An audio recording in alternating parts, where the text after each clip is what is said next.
Thank you for joining me for week 7 of our Me and White Supremacy virtual pilgrimage.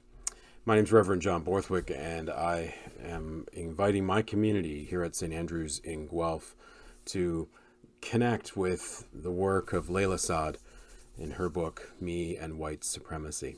I've got a couple of companions along the way where we're going a little deeper and encouraging my congregation to sort of come alongside me as I embark on this personal pilgrimage through this material and commit myself to doing the work that needs to be done around combating racism and seeking to be a good ancestor.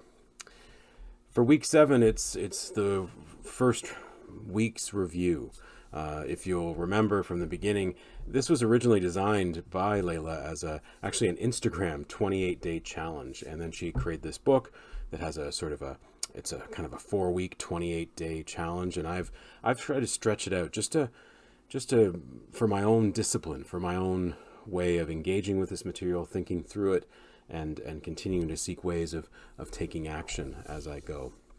And so this is the end of the first week, and she encapsulates that in a bit of a review. It's extremely short in the book, but extremely powerful in the words that she shares.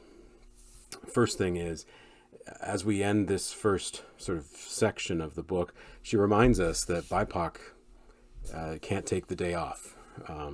This isn't something we just dabble in, and I'd say that's maybe my first learning that I'm consistently trying to take in, almost like a mantra, consistently trying to take in, because it's easy for me to just give up or think that I'm not doing the right things and I might as well just walk away from all this.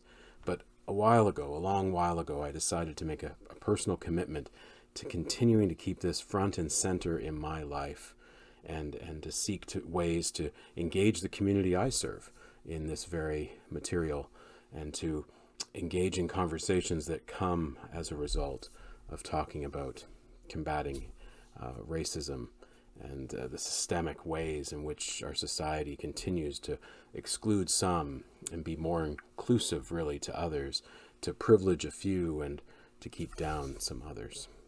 And so that's maybe the first takeaway, the commitment to continuing to do the work, to pushing through when it gets difficult, to continuing to commit to still thinking through, and even though that feels hard at times. I know that as I've engaged in this material recently and some of the things that we've been bearing witness to in the past few weeks and months, it can be so easy to, when we receive that criticism, and she talks about that in the weeks that we've been journeying through already. And if you're not sure what that's all about, I encourage you to check out the last 6 weeks of posts that I've put up. But it's just continuing to do that, maybe breathing in deeply and sort of going, I need to keep doing this work in spite of the criticism. What do I need to hear from the critic? What do I need to learn from that experience? And why do I need to keep doing this? It's interesting as well, she talks about how all this is integrated, and that's been definitely the conversation between myself and the pilgrims that are on this journey with me, this pilgrimage. It's been this idea of constantly sort of being a mirror being put right up to our faces, white faces, that want to be initially defensive, that want to not feel guilt and shame, but feel that guilt and shame, and rising above that in some way, or pushing through that, taking and feeling the discomfort and pushing through to keep on the path, the pilgrimage that we're on with me and white supremacy. Because that's maybe one of the other essentials to this conversation.